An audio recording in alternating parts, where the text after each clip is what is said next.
talaga yung highlight na gusto kong ipakita sa inyo. So yung mga naka 150Q o naka 150 Fi, so kahit hindi na po kayo magpa-modified torque drive, no? Hindi na po natin kailangan ipa-modified yung ating torque kasi unang-una, ayan na po siya, ha? Yung kanyang groove dun sa loob is naka ano na siya, naka modified na. Hindi kagaya nitong pang R2 o kaya sa 150N, 150RS, 150CL is same pa rin, di ba?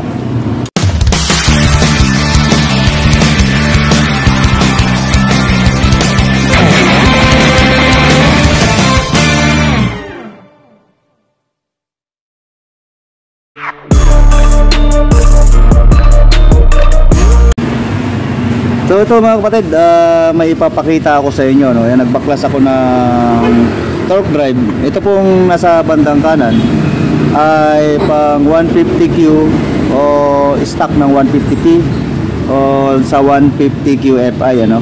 At ito naman ay pang R2. Dito naman yan sa motor ko naman yan. Yan. So nakabaklas siya ngayon. So may ipapakita lang ako sa inyo mga kapatid. Kaya ito ay kinuha na natin na counting video, no, para sa counting kaalaman, diba? Ayan, magkaiba rin sila ng haba ng spring. Kung mapapansin nyo, ito yung sa R2 or sa 150N. Ito naman yung sa 150Q or sa 150 na P Fi o 150Q Fi, ano, itong side na to. So ganito ang ipapakita ko sa inyo. Yung isa rin sa kaibahan nila, no? So sa kanilang torque, kaya pansinin nyo.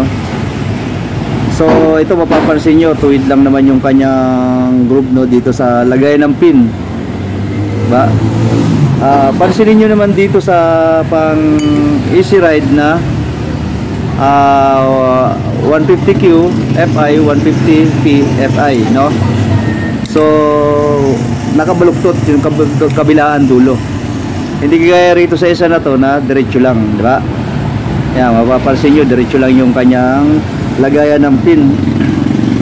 So ito, mapapansin naman natin dito, yan, nakabaluktot to, yung dulo. Pati dito sa kabila, sa taas. So nakabaluktot siyang pag ganun. Ganun din dito. So parang paletra siya ng S, no, maiksi, sa dulo lang nagkakatalo.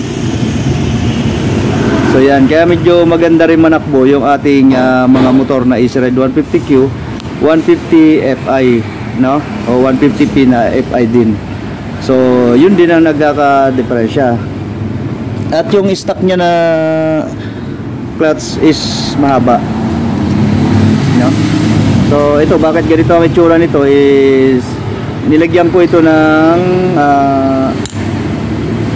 regroove na bell natin. So ito yun, kinabit natin ganito. So yun ang kaibahan nila, di ba? Kung mapapansin nyo doon sa ating torque drive. So yun lang ang pinagkaiba naman nila. Tapos itong stock na yung stock na clutch spring is malambot na rin naman ang stock na clutch spring ng ating mga Easy Ride na 150Q, 150 Fi. Kung papansin nyo to na ayan, maninipis. Ito yung stock niyan. Kasi yung stock naman ng R2, ganito naman kakapal. So mapapansin nyo, di ba, mataba siya.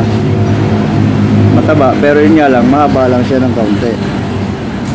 Kung ito ikakabit natin, so tatakbo rin na maganda. Pero hindi ito ang ikakabit natin. Ang ikakabit lang natin ay yung kulay pula na to. Yan. Yung kulay red na yan. So yun ang ating ikakabit dito sa ating stock na clutch lining, no? So same lang ang nito mga kapatid. Same lang ang haba nito doon sa pang Honda Click. So same nito, no? Kung mapapansin nyo, kung kayo ay talagang bumibili rin ng pyesa ng pang Honda Click. Tapos ito naman, kung halimbawa na nyo yung pang NMAX, is hanggang dito naman ang haba ng NMAX, no? So mas mahaba ang lining ng NMAX kaysa dito po sa ating Easy Ride na 150Q Fi, 150P Fi, no? At parehas lang sila ng pang Honda Click. So yun, pasilip ko uli sa inyo mga kapatid yung kaibahan na ito talaga yung highlight na gusto kong ipakita sa inyo. So yung mga naka 150Q o naka 150 Fi, so kahit hindi na po kayo magpa-modified torque drive, no? Hindi na po natin kailangan ipa-modified yung ating torque kasi unang-una ayan na po siya, ha? Yung kanyang groove dun sa loob is naka modified na. Hindi kagaya nitong pang R2 o kaya sa 150N, 150RS, 150CL is same pa rin, di ba? Nakadiretso lang. Ito kasing stock natin, ayan o, dito, tapos dito sa kabila. Pare-parehas yan mga kapatid. So hindi na natin kailangan siya ipa-modified torque, no? So parang naka-racing na rin tayo, di ba? Maganda.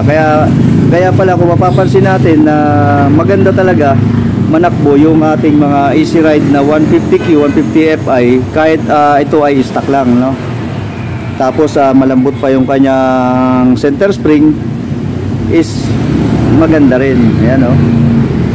Kaya hindi na rin natin kailangan siya munang i-upgrade kung halimbawa man bago pa ang inyong unit. Mag-upgrade siguro kayo, mga sabihin natin 6 months pataas na yung unit nyo, no? Para magamit nyo o mapudpud nyo naman muna yung ating mga stock na clutch, no? Bago tayo magpalit.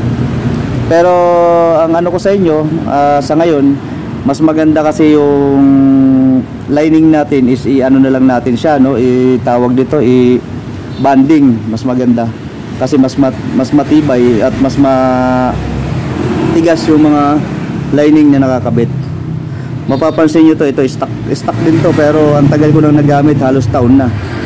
Pero ayan pa rin, kahit naka groove pa yung ano ko, yung bell ko, makapal pa rin siya. Pero papalitan ko lang siya sa ngayon kasi nga matagal na rin naman na nagsisilbi ito sa atin, o matagal ko na rin kasama tong clutch lining na to. So need na natin siyang palitan at ikakawang gawa na lang din natin kung halimbawa man mayroon tayong mga kapatid na nagmumotor na nasiraan or napudpud na yung ganti nga, at least kahit paano ito ay alternative, pwedeng magamit pang uwi, or pwede rin naman na yung talagang panggamit na mga isang buwan, no? Bago siya makakabili ng stock kasi makapal pa naman. Yun ang kagandahan dito sa atin kapag tayo ay magpapalit. So mayroon tayong iaabang lang na ipamimigay din naman sa ating kapwa nagmumotor sa kalsada, ano? Hindi na po natin kailangan ibenta, gagawin na lang po natin is ibibigay na lang po. So yun, maraming salamat po mga kapatid sa lahat ng mga nanood. At ulitin ko po, wag nyo na po itong ipa-modified pa yung inyong stock. Kung kayo ay naka 150Q o naka 150Q Fi or naka 150P 150P Fi is hindi na po natin kailangan yon, ha? Mas lalo po yung sa ating ADB na 175, same po yun ng ganito. Mas malaki pa yung ano nun, yung pabaluktot niya, no? Yung parang modified, mas malaki pa diyan. Mas maganda pa yung pagkaka-curve niya mga dulo. So talagang parang letter S na siya. Kaya para siyang naka-racing na, no? So yun, maraming salamat muli mga kapatid. Ayan, pakita ko lang sa inyo. Kakabit ko na yan doon sa aking motor. Ayan, ito ay R2. Thank you sa lahat po ng manonood, at ingat po tayong lahat. Maraming salamat mga kapatid. Thank you.